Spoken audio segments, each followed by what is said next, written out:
South Africa, a place of hope and perseverance, home to golden beaches, majestic wildlife, and beautiful oceans. Unfortunately, South Africa is also one of the biggest contributors towards the world's waste problems. It is for this reason, in 1990, during a time where our country was going through great change in itself, and a time where people were starting to look after each other, and the idea of paying it forward was born, a struggling entrepreneur built a legacy by cleaning up our country's waste, one township at a time.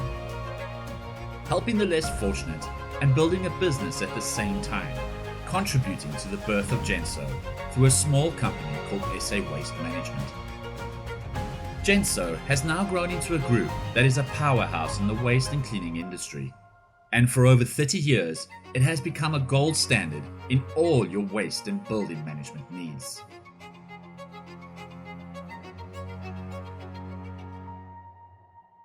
Genso started out of my dad's desperation, I think, more than anything else. They always say desperation breeds creativity, and he had 2 kids to take care of and a home and a family. And I didn't have a job, so I had to start doing something. Looked around in the market in Johannesburg and started a waste business in terms of management with a borrowed 1-ton vehicle from a friend and a self-built trailer which myself and a friend built from scratch. We started humble beginnings. So from a bucky and a trailer to over 50 vehicles, and also moved out of just waste collection and into different things like cleaning, pest control, hygiene services. So just grew organically into different industries. It came from demand from our clients, especially our corporate clients. Okay, between doing waste all along, and then you'd get to a client and the client would say, listen, I've got a problem with my cleaning company, you guys do cleaning. And we, oh, well, that's maybe an opportunity for us. So we branched into cleaning. That specific subsidiary is already 12 years old, so come a long way. Why waste? Well, but basically it's a necessity, is it not? Where there's muck, there's brass, they told me from when I was young.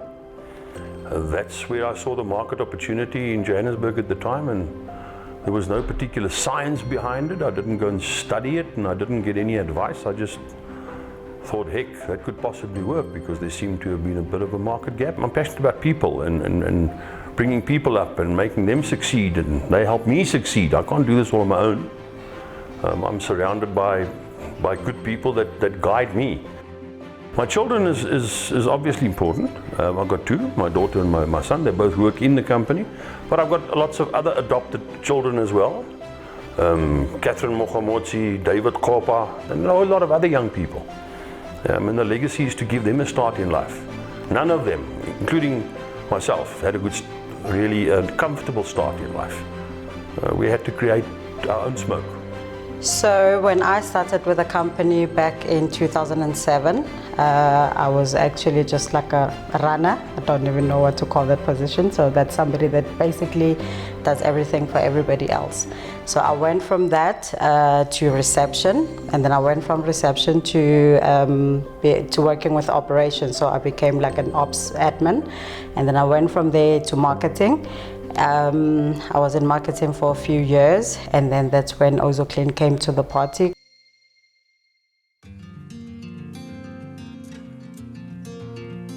We'd like to obviously do a heck of a lot more in terms of waste recycling. We're in a throwaway society, I think everybody knows that. We've become used to just tossing and getting new. Sustainability, I think everybody's waking up to it, but South Africa is lagging behind in committing to reuse, recycle. Europe is hundreds of miles ahead of us in time-wise, but South Africa is fast catching up. We do care a lot about the environment, hence the reason we choose the type of chemicals that we use. We use green chemicals, we use enzyme-based chemicals, just to try and run away from anything that is harmful to the environment. No, we're not trying to do that. So yeah, we do try to go as green as possible. We're always looking for different ways and more efficient ways of doing things, whether it's in the waste industry. An REL, a rear end loader, was 20 years ago, 30 years ago was, well, what's that? well, that's what we used. It was the most effective and most efficient way. The same with rotor wash. It is maximum utilization. It's clever cleaning. It does what you need it to do. Those are manikini, steam cleaning, steam power, no chemicals. That's for me, that's the future. I mean, that's why we go to expos and shows, and there are things in other places in other parts of the world that we in South Africa don't know about, and we all sit here and think everything is hunky-dory because we're used to doing it in a certain way, but actually there are a lot more efficient, more intelligent ways of cleaning or eradicating pests or anything. We're always looking for innovation and the next step forward. The clients is, they know who we are. The fact that we've backed it with the experience of 30 years, okay, shows that. We are hyped on service. Service is everything, service above everything else. Doesn't matter if I have to jump in a truck myself and go and do a service for a client, the client comes first. So from it's just the company ethos, and customers enjoyed that service, they enjoyed dealing with us, and when they have a problem they pick up the phone and say, listen, I have a problem, and we sort it out. So OzoClean and Genso are still going to be in a relationship for a long time. We're trying to bring new ways of doing things as opposed to the old traditional ways of cleaning where you just see bodies everywhere. You've got a lot of people on site. We're trying to run away from that and focus more on outcome-based cleaning.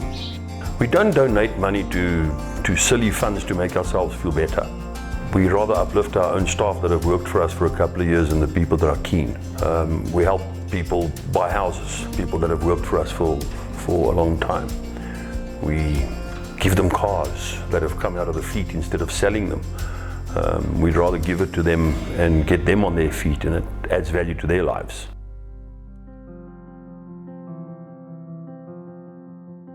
Because it's based around a family dynamic, you become part of the team.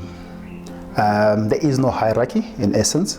Everybody is allowed to go directly to the CEO if they've got any personal issues or any issues that might affect them and their productivity around across. There is no hierarchy to say that this person reports to that one reports to that one, where the guys on the ground don't have are not in touch with the senior management. So there's always an open door policy around the board. Genso in 30 years, I think, is going to be very much like it is now. I don't think, as a company, we're not purely driven by profits and margins and things like that. For us, it's mostly about the people and the people that we work for, and growing other people through our own successes and their successes. And it would be, in time to come, I think, a great honor to have my children and Dirk's children and David's children and Catherine's children sort of all muddled up in what this is all about. I would definitely recommend Genso to everybody and anybody that owns a building, because that's basically Genso is your one-stop shop. So all your building needs will be taken care of, one shot. You only speak to one person and everything else is sorted out. You don't have to be communicating with different people for your building needs, no. One person and it's all done, as easy as that. I've learned a lot in this company. I've learned a lot, especially with my boss. I don't want to lie to you. He's a hard worker, go-getter. I've learned a lot from him. So that is why I said, with Genso, I've learned a lot. No, for my side, I'm happy. I ask something, they say, no problem. We'll speak with the boss, then no problem. When I first came in here, I knew nothing about the corporate world. They gave me a room for growth. They also taught me how the world works. So now I am proud to say from point A, I am now on point B. I know what's going on around the world. Genso has done everything for everybody. It helps you grow. If you give your part, they give theirs. It's caring. It's a caring place to be. And they help as far as they can in every aspect. On a personal level, I think that when the old man starts to continually sort of step out for both Dirk and myself and David and Catherine, they're just as much family to me as my brother is. But if we can continue at that pace and continue to take care of the guys on the ground that make this possible, it'll be a success. We're a people's organization. I can buy assets. Assets is not a problem. Go to the bank or borrow the money or get the vehicle or get the asset to do the work with. None of it works without the people. We wish you could make everybody's life better. But unfortunately, one can only do that much. That's where we want to go, is to improve the quality of life of our staff.